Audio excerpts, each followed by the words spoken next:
Buying a house is the largest financial obligation of most people's lives.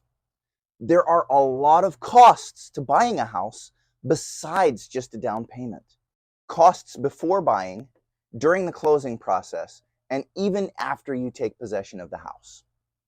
We're going to go through some of the most common expenses to buying a house that can catch you by surprise. And if you stick around to the end, I'll reveal the biggest surprise that can really kill your budget.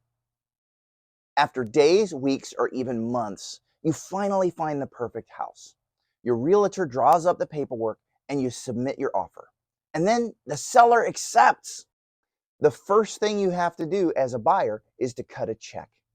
To get the process started, you need to put down a security deposit called earnest money. This is typically 1 to 3% of the purchase, but can be as high as 10% in competitive markets. Earnest money is sort of a promise between the buyer and the seller that the buyer's not going to back out of the process just because it's inconvenient. This money is held by a third party, and it is applied to your purchase through the down payment or closing costs.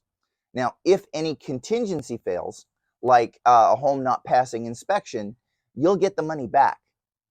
However, if you back out of the process without a valid reason, the seller gets to keep the earnest money.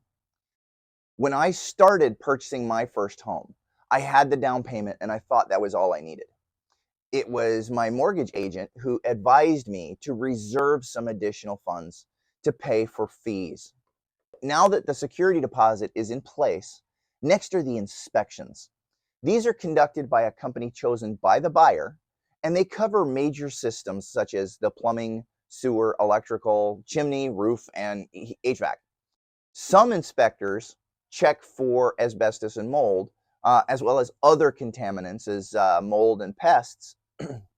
They check structural components, including doors, windows, attics, basements, insulation, venting, and they do a thorough examination. It's crucial to know the condition of these systems before committing to a purchase. Now, my realtor knew a lot more about local housing conditions when I bought my second home. She suggested that we get a radon test. The basement checked at much higher than was considered to be safe. So we were able to request a radon mitigation system to be installed as one of the conditions for the sale. Your inspector will note anything out of the ordinary that they may be able to request be repaired before the closing of the home. Then, once the details are ironed out, it's time for the appraisal. Appraisals are usually conducted by an agent of the mortgage company to ensure that lenders and buyers don't pay more than the house is worth. They check the home condition, location, size, safety features, plumbing, and electrical systems, any home updates, comparable sales nearby, damages, and materials that the home is made of. Once the appraisal is complete, the report is delivered. If the value is lower than expected, you can negotiate the price or even cancel the deal. Now, I had put earnest money down on a house, and then we found another that we liked better.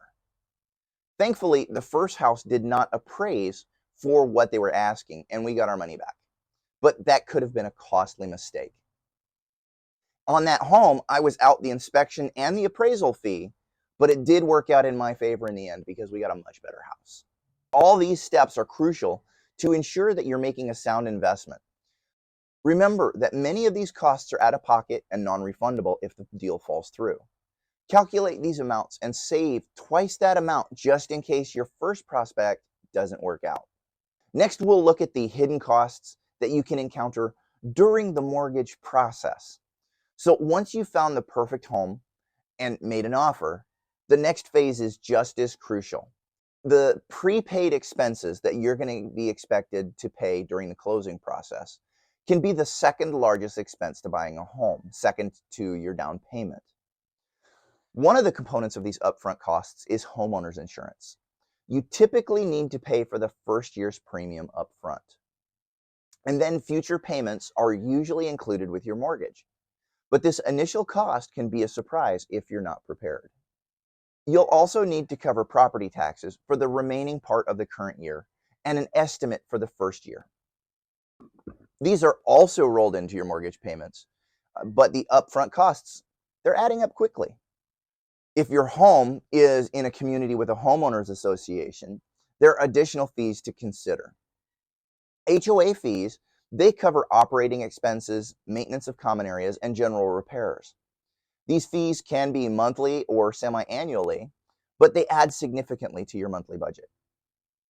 And additionally, you may face special assessments or large repairs for unexpected damages, which are in addition to your regular HOA fee. When securing a mortgage, there are several loan fees to be aware of. There's application fee. This is different than your pre-approval. This covers the cost of processing your loan. The application fee covers a more detailed credit check and the costs associated with verifying all of your financial information. It also helps to ensure that you're committed to the process and not shopping several loans at once. Next are discount points, which are a flat fee paid upfront to lower your interest rate. The cost of a point and the percentage off will vary, so discuss this with your lender to see if it's beneficial for you. You'll also need to prepay interest from the purchase date to the first mortgage payment date. This ensures your lender receives the full interest due from day one. Generally, your first payment will be due a month or two after the closing. There are several other fees that can catch you off guard, so always ask your lender for a detailed breakdown. You'll get one afterwards, but it helps to know what you're looking at beforehand. So there's the origination fee. This fee covers a lender's administrative costs for processing the loan. Credit report fee, a small fee to cover the cost of pulling your credit report. An underwriting fee. This is for the underwriter who reviews your documents. On my second and third homes, I knew to plan for these prepaid expenses and had a list of the costs associated with the purchase. So in preparation, talk to your agent or your closing office, and if you can, someone who's already purchased a home. These costs might seem overwhelming, but being prepared can make all the difference. If you find this information helpful, please subscribe for more tips and financial planning. So now, congratulations, you've closed on your new home and you're ready to move in. But don't let the excitement make you forget about the hidden costs that sneak up after the purchase. Let's dive into what you need to be aware of once you're a homeowner. I'm seeing more and more communities with homeowners associations and the associated fees. These are ongoing fees that cover the maintenance and operation of the common areas of your community. Amenities such as a pool, clubhouse, or landscaped gardens. These fees can be monthly or semi-annually, and they're an essential part of your budget. You have to be prepared for special assessments. These are additional charges for large repairs or unexpected damages, such as repairing a community roof or fixing damage from a natural disaster. Remember that the HOA enforces community rules through fines for noncompliance.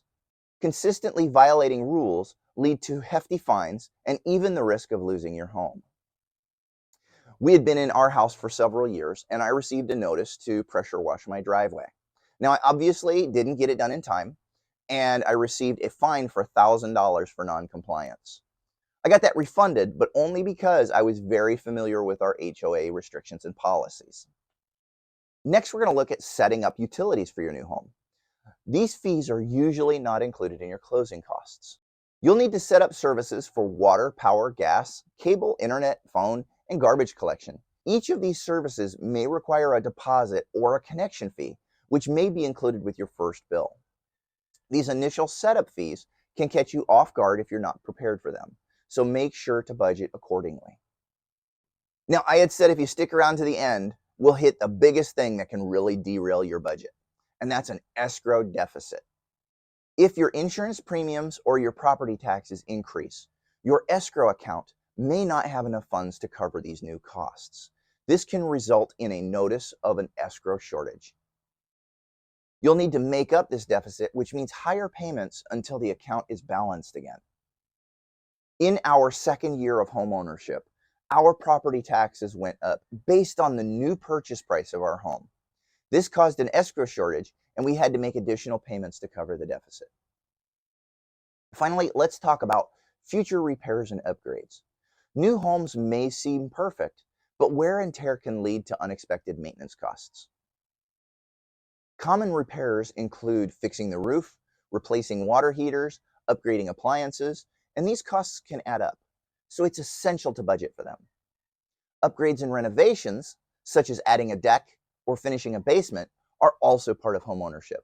These projects can improve your home's value, but are expensive. Homeownership comes with many responsibilities, and being prepared for the hidden costs can make the journey smoother. But if you're looking to plan for your down payment and home purchase plan, check out this video.